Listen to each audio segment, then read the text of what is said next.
All right, so now we're gonna mount the toolbox and the front flaps. So let's go ahead and get to that. I gotta bend them up first, so I'll get that done.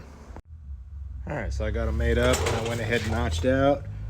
Give yourself just a little bit of clearance for, bed movement so it doesn't do anything. Check your plumb and level with the bed. We're good to go. Now I'm gonna drill the holes and bolt her in place. All right, bolted in place, good to go.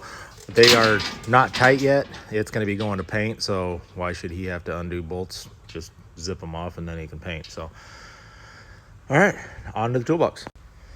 All right, so I had made room for a 36-inch box here to where it would be level with that other box over there. Unfortunately, we don't have a 36 here. We only have this little 30, so it's gonna look a little ghetto, but we're gonna mount her up and make her work good. So here we go. All right, so the primary goal here is not to get level, but to match the plane of the truck. We want it parallel with the truck. I'm a little high on this side right now, but it's not mounted. So I'm gonna mount it to the front flat bracket, and then I'm gonna make probably 2 L brackets because I know the customer on this one, they're gonna beat it up. So yeah, here we go. And I'm gonna add a stainless spacer in here so I don't have carbon steel next to aluminum. I decided to do 1. That's more than enough.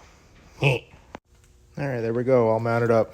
I'm gonna have to change out these fenders. I only had enough material to make 24s. We normally do 30s. As you can see, that looks way ghetto, but it'll work until I can get some more material in and then cut some new ones.